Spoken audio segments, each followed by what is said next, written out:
साथियों, तो आइए आज का सेगमेंट शुरू करते हैं। आज के सेगमेंट में हम देखेंगे अमरोहा को। तो अमरोहा की बात करें तो यहाँ पर जो इस एरिया है 2249 स्क्वायर किलोमीटर में है, हिंदी लैंग्वेज है और पॉपुलेशन है 18,40,221 लोग हैं यहाँ पे और विलेजेस हैं 1133, मेल हैं 9,63,229 और फीमेल हैं 8,76,772। और इसी के साथ में जो 4 सब डिवीज़न तहसील हैं, 5 नगर पालिका हैं और 4 पंचायत हैं। और यहाँ पर भी 4 सब डिवीज़न हैं और 4 तहसील हैं। इसी के साथ में 6 ब्लॉक हैं और 604 ग्राम पंचायत हैं और 1133 विलेजेस हैं। तो इस तरह से अगर पब्लिक यूटिलिटीज़ की बात किया जाए तो उसमें बैंक हैं 6, इलेक्ट्रिसिटी है 6, म्यूनिसिपलिटी है 8, स्कूल्स हैं 54 और 54 है और कॉलेज यूनिवर्सिटी हैं 3, हॉस्पिटल हैं 3 और पोस्टल हैं 106। तो इस तरह से। और अगर यहाँ पर बात करें और सारी चीज़ों की, जो टूरिस्ट डेस्टिनेशन है, चाहे वो धार्मिक हो या अन्य तरह का हो, तो उसमें ये मदरसा है, काफ़ी फेमस है यहाँ का। इसका नाम है मज़ार शाह विलायत साहिब, ये अमरोहा में है। और इसके साथ में ये मंदिर है, इसको कहते हैं तुलसी पार्क या वासुदेव मंदिर। तो यहाँ पे देख सकते हैं ये हनुमान जी के जो 5 अलग अलग अवतार हैं उनके। और इस मंदिर को अगर आप देखेंगे तो एकदम शिवलिंग के आकार में है और इस तरह से है। और ये यहाँ पे जलाशय है। और इसके अलावा ये जो इमैयुल इमोवल मदरिस इंटर कॉलेज करके है, इमामुल मदरिस। मैं उर्दू उतनी अच्छे से प्रोनाउंसिएशन नहीं कर पा रहा हूँ, इसके लिए सॉरी। तो ये है अमरोहा में। और इसी के साथ में ये है महाविद्यालय अमरोहा, इसको कहते हैं JS हिंदू PG कॉलेज, तो ये भी है। इसी के साथ में विकास भवन, जहाँ पे जो प्रशासनिक अधिकारी रहते हैं, जहाँ से प्रशासन चलता है, वो है ये। और इसी के साथ में ये एक नज़ारा यहाँ के प्रकृति का। और इसी के साथ में और अगर हम देखें डिस्ट्रिक्ट के बारे में, तो जो ज़िला है ये, इसको पहले कहा जाता था ज्योतिबा फूले नगर। और इस जो 15 अप्रैल 1997 में इसको अमरोहा बनाया गया। और ये जो ज़िला है इसमें तीन तहसील हैं, जो अमरोहा, धनौरा और हसनपुर। और इसी के साथ में ये मुरादाबाद की टेरिटरी से भी टच करता है। और ये जो 4 तहसील हैं, नेमली जो अमरोहा है, धनौरा है, हसनपुर है और नागौन सदत है। तो इस तरह से हैं 4 तहसीलें हैं। मैंने शुरू में भी बताया था कि 4 तहसील हैं यहाँ पे। और इसके साथ में यहाँ पर अगर हिस्ट्री देखें कि यहाँ पर किन किन ने राज किया है, तो उसमें जो मौर्य थे, उन्होंने यहाँ पे अपना एक तरह से करीब करीब 50 साल तक हाफ सेंचुरी मारी है। यहाँ पे सेंचुरी 100 साल होता है और जो हाफ सेंचुरी में 50 साल ये मौर्यों ने यहाँ पे राज किया है। फिर कुषाण, आप जानते होंगे कुषाण जो कश्मीर में बहुत प्रोमिनेंट राजा था, कश्मीर का राजा था, जो उस समय के चाइनीज़ सिल्क रूट, जो चाइना व्यापार करता था, उससे टैक्स लेता था। तो आप एक तरह से, और कुषाण, इसकी 2 राजधानी थी, एक तो कश्मीर में थी और दूसरी थी कश्मीर में कुंडलग्राम में थी और दूसरी मथुरा को बनाया था इसने। तो और ये बुद्धिज़्म को मानता था। तो इस तरह से इसने जो बुद्धिज़्म है उसको पैटर्नाइज़ किया और उसको प्रचार प्रसार किया उसका। और मथुरा में अभी भी बहुत सारी कुषाण कालीन की मूर्तियाँ पाई जाती हैं और भारत सरकार के जो म्यूज़ियम है वहाँ पर भी रखी हुई हैं, जो कुषाणों के समय की है। तो इसके बाद में नंदा डायनेस्टी ने भी यहाँ पे राज किया है इस रीजन में। और जो समुद्रगुप्त था, जो एक तरह से समुद्रगुप्त के समय में सबसे ज़्यादा मतलब इनकी टेरिटरी ज़्यादा बढ़ी थी। और इसी के साथ में जो गुप्ता एम्पायर है उनका भी डोमिनेंस रहा गुप्ता एम्पायर का इस रीजन में एक तरह से 2 सेंचुरी तक। और इसके बाद में जो मुखारी किंग कन्नौज के हैं उनके अंडर में आया, और जब गुप्ता एम्पायर डाउनफॉल हुआ। और इसके साथ साथ जो हर्षा था, आप जानते हैं हर्षवर्धन जो थे वो कन्नौज के राजा थे, तो कन्नौज और आसपास के एरिया में ये आता था। तो यहाँ और क्योंकि लास्ट हर्षवर्धन ही थे जो, अगर देखा जाए पृथ्वीराज चौहान से पहले, तो हर्षा क्योंकि पृथ्वीराज चौहान ने ज़्यादातर यहाँ पे जो तोमर है या चाहवाड़ वंश है उसको ही, या जितने भी राजपूत हैं जो दिल्ली और आसपास के, यहाँ पर उन्होंने ज़्यादा डोमिनेंस किया, लेकिन कभी साउथ तक नहीं पहुँचे। लेकिन हर्षा था, इन्होंने पुलकेशिन द्वितीय को एक तरह से कड़ी टक्कर दी, और वहाँ तक जो नीचे नर्मदा नदी, क्योंकि कोई भी राजा होता था साउथ का तो वो नर्मदा के इधर उत्तर में नहीं आता था, क्योंकि उस समय एग्रेरियन इकोनॉमी थी, और एग्रीकल्चर की वजह से जो नॉर्थ के राजा होते थे वो काफ़ी एक तरह से उनके पास में समृद्धि रहती थी, धन रहता था। और आप किसी भी राजा को देखें, चाहे वो शुरू से ही देखें, अगर वैदिक, लेटर वैदिक, और इसके बाद में आप गुप्ता को देखें, मौर्य को देखें, और जितने भी आप कुषाण को देख लें, शक को देख लें, हून को देख लें, जितने भी आए तो वो भी पंजाब के थ्रू नॉर्थ इंडिया या आगरा, दिल्ली, इस वाले रीजन में अपना डोमिनेंस बनाना चाहते थे। तो इसी की वजह से, और हर्षा था, इन्होंने भी राज किया है 606 ईस्वी से लेकर 647। ये वो समय है जब एक तरह से इस्लाम पैदा हो रहा था। और 7वीं सेंचुरी के बाद में जब इस्लामिक रूलर आए तो उनका भी देखते हैं यहाँ पर क्या क्या डोमिनेंस रहा। जो इस्लामिक इन्वेजन हुआ यहाँ पर हर्षा के बाद में, उसमें अगर देखें तो जब हर्ष की डेथ हो जाती है, हर्षवर्धन की, जो कन्नौज का एम्पायर था, तो इसके बाद में नॉर्थ इंडिया है वो एक तरह से अनार्की आ जाती है। कोई कन्फ्यूजन रहता है, जो जिधर चाह रहा है वो उधर हो रहा है। जैसे तोमर आते हैं, तोमर भी राजपूत ही होते हैं। दिल्ली में अभी भी तोमर कॉलोनी के हैं। अगर आप मजनू का टीला आसपास एरिया में जाएंगे, जो दिल्ली विश्वविद्यालय है, तो वहाँ पे आपको तो इनसे रिलेटेड बहुत सारी चीज़ें मिलेंगी। और जो क्लैन थे गहाड़ वलास के, वो भी मतलब इस रीजन में रूल कर रहे थे, लेकिन इनमें अनार्की थी, कोई खुल के राज नहीं कर पा रहा था, ऐसा था। और इसके बाद में जब पृथ्वीराज चौहान आए, उन्होंने यहाँ पे राज किया। लेकिन जब जो जयचंद था, जयचंद ने शहाबुद्दीन गौरी का साथ दिया, और जो एक बार काफ़ी बार हार चुका था, लेकिन जयचंद की वजह से जीता। 1192, और पहले हो चुका था 1190, 91 में भी एक लड़ाई तराइन का प्रथम युद्ध और द्वितीय युद्ध होता है पृथ्वीराज चौहान और शहाबुद्दीन गौरी के बीच में। तो जो साहब पहले में हार जाता, उससे पहले भी बहुत बार हार चुका होता है, और पृथ्वीराज चौहान छोड़ देते हैं इन्हें।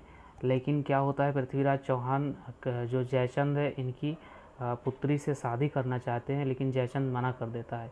और जब जयचंद मना कर देता है तो पृथ्वीराज चौहान ज़बरदस्ती उनको, संयोगिता को, जो जयचंद की बेटी होती हैं, उनको उठा लाते हैं। तो इसकी वजह से जयचंद एक तरह से अपना तो खुद लड़ नहीं सकता था, क्योंकि पृथ्वीराज चौहान इनके पास ज़्यादा टेरिटरी थी, ज़्यादा हाथी घोड़े थे, और एक तरह से ज़्यादा बल धन था। तो इसकी वजह से जयचंद ने इनके दुश्मन को साथ दिया और शहाबुद्दीन गौरी को सपोर्ट किया, जिसकी वजह से जो पृथ्वीराज हैं इनकी हार हुई। और यहाँ पर फिर एक तरह से राज शुरू हुआ, जो इस्लामिक राज है वो शुरू हुआ। लेकिन इसके अलावा जो लड़ाई और इन सब के बीच में जो ये सारे कन्फ्यूजन थे, इसमें यहाँ पे क्षत्रिय और इसके अलावा जो बारगुजार्स थे, गौर थे, तोमर थे, इस तरह के जो राजपूत के ही क्लैन थे, ये वंश हैं, इन लोगों ने एक तरह से मुस्लिम इन्वेजन को फेस करते हुए अपना जो एक तरह से इस्टेब्लिशमेंट था वो कहीं ना कहीं कायम रखा है इस ज़िले में। लेकिन लास्ट में वो भी कितने दिन तक ही रहेंगे। तो लास्ट में वो भी हार गए। लेकिन और कब हारे वो देखते हैं। जब मुग़ल एम्पायर बड़ा हुआ और अब देखते हैं बाबर है, जब बाबर राजा बनता है, एक तरह से अपने आप को बादशाह घोषित करते हैं 1526 में। और उस समय यहाँ पर जो हुमायूं की गद्दी है इन्हें मिलती है और काफ़ी लड़ाइयाँ लड़ते हैं ये। और इसके बाद में जो शेर शाह हैं वो भी यहाँ पर कुछ समय तक राज करते हैं और अकबर भी राज करते हैं। तो इस तरह से, और अकबर के समय में ये जो ज़िला है इसको सरकार ऑफ संभल ऑफ दिल्ली के नाम से बनाया जाता है, जो एक तरह से सूबा होती है। सूबा एक क्षेत्र का नाम, जैसे सूबा उर्दू शब्द है और एक मुग़ल एम्पायर के अंतर्गत एक तरह से आप कह सकते हैं एक सिंबल है। तो लेकिन उसका जो राजकाज है वो अल्टीमेट होगा मुग़ल एम्परर। और अगर और देखें तो इसमें जो रोहिल्लास थे उन्होंने भी यहाँ पे अपना डोमिनेंस दिखाया इस रीजन में। और जो मराठा थे, क्योंकि जब मराठा ही अकेला, पृथ्वीराज चौहान, पहले तो आप हर्षा को देखते हैं, हर्ष के बाद में आप देखते हैं पृथ्वीराज चौहान को, और फिर पृथ्वीराज चौहान के बाद में जो आते हैं वो मराठा आते हैं। बीच बीच में सिख भी आते हैं, लेकिन जो मराठा हैं ये काफ़ी डोमिनेंस हैं। और मराठा एक तरह से जो शिवाजी हैं ये, और इनके बाद में जो पेशवा होते हैं, जब उनका डोमिनेंस आता है तब भी मराठा एम्पायर एक तरह से दिल्ली तक अपना फैलाव करता है और काफ़ी एक तरह से यहाँ पर भी रूल करते हैं, इस ज़िले में भी। तो इस तरह से मराठों का भी यहाँ पे रहता है। और जो बाद में क्या होता है, ये जो 1801 में जो एक तरह से जो ईस्ट इंडिया कंपनी थी, जो कंपनियाँ आई थी उनमें ये ईस्ट इंडिया कंपनी जो थी, इसने जो अवध के नवाब थे, क्योंकि जब मराठा कमज़ोर होते हैं और जो अवध का नवाब होता है इसके अंतर्गत ये ज़िला आ जाता है और बाद में ब्रिटिश एम्पायर के अंतर्गत आ जाता है। तो इस तरह से है। इस शुरू में मराठा राज करते हैं, फिर अवध के नवाब करते हैं, और फिर अवध का नवाब का जो राजकाज है वो ईस्ट इंडिया कंपनी के अंतर्गत आ जाता है। तो इस तरह से ये इसका एक तरह से क्रमबद्ध तरीके से है। और अगर हम देखें यहाँ पर पॉलिटिक्स की बात, तो अमरोहा है, ये एक तरह से लोकसभा कंस्टिट्यूंसी है और इस समय ये कुंवर दानिश अली यहाँ के सांसद हैं। और ये बीएसपी के टिकट से, जो बहुजन समाज पार्टी है, इसके टिकट पे जीते थे 2019 में।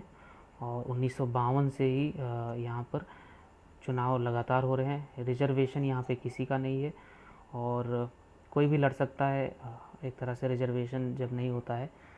और स्टेट यूपी आप जानते हैं, मैं यूपी डिस्कस कर रहा हूँ। और जो मोस्ट सक्सेसफुल पार्टी है यहाँ पे वो इंडियन नेशनल कांग्रेस 4 बार यहाँ पर अपनी दर्ज करा चुकी है। असेंबली देखें तो धनौरा है, नागौन, सदत है, ये उर्दू शब्द है। जैसे सदर होता है, सदर रियासत होता है, तो उसी तरह से ये सदत है, उर्दू शब्द है, उर्दू अरबी है। और अमरोहा है, हसनपुर है, गढ़मुक्तेश्वर है। तो इस तरह से ये इतनी यहाँ पे विधानसभा की सीटें हैं और विधानसभा की यहाँ पे चुनाव होता है। अब आइए देखते हैं जो मेन है, जो एक तरह से क्रक्स होने वाला है इस पूरी वीडियो का। और इसमें अगर आप देखें तो जो कांग्रेस है, कांग्रेस के शुरू में ही 52, 57 और 62, इसमें मौलाना हिफ्जुर रहमान सीओ हार्वी, ये देखिए दूसरी बार और तीसरी बार कांग्रेस के टिकट पर जीत दर्ज करते हैं। और मैं इसलिए भी इसको डिस्कस कर रहा हूँ क्योंकि ज़्यादातर मुझे ये सेगमेंट अच्छा लगता है कि सिंस इंडिपेंडेंस हमने कितनी एक तरह से पॉलिटिकल चेंज देखा है, पॉलिटिकल कियोस देखा है, और कब कब कौन कौन क्योंकि ज़िले वाइज में देखने से आपको बहुत सारी चीज़ें पता चलती हैं, जो ग्रॉस रूट पॉलिटिक्स है वो भी समझ में आती है। तो ये था। और इसके बाद में इसाक संभाली, ये दूसरी बार भी 67 के बाद में 71 में भी जीत दर्ज करते हैं। और इस समय कम्युनिस्ट पार्टी ऑफ इंडिया, अब देखिए कम्युनिस्ट पार्टी है, ये 67 से 71 तक अपना एक तरह से नॉर्दर्न इंडिया में भी अपना, और यूपी जैसे बड़े स्टेट में काफ़ी जगहों से इनकी सीटें निकली थी। यही नहीं, उस समय और इसी के साथ में 1977 में चंद्रपाल सिंह भारतीय लोकदल से। ये 77 वही समय है जब 75 से 77 तक इमरजेंसी थी, और जो जनता दल था, जनता पार्टी थी, उसके कोएलिशन से सरकार बनती है।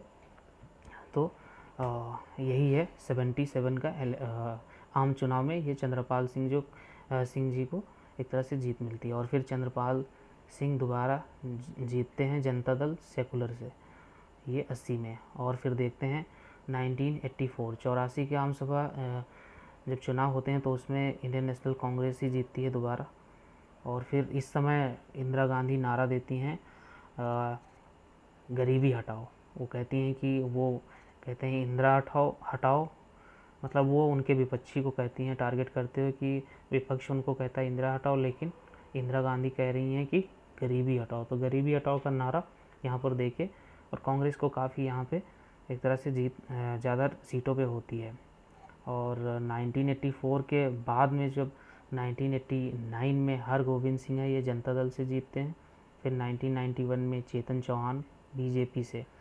तो आप देखते हैं 1991 में जब मंदिर और मंडल पॉलिटिक्स आ चुकी होती है, क्योंकि जो ओबीसी रिजर्वेशन है वो भी 27% जो मंडल कमीशन बैठा था उसने एक तरह से मुहर लगाई, और पॉलिटिक्स चेंज होती है, बहुत सारी रीजनल पॉलिटिक्स चेंज होती है। और जो मंदिर मूवमेंट है वो भी यहाँ पर 6 दिसंबर जो 90-91 में हुआ, और फिर 92 में जो कश्मीर में कश्मीरी पंडितों को वहाँ से स्थानांतरित होना पड़ा।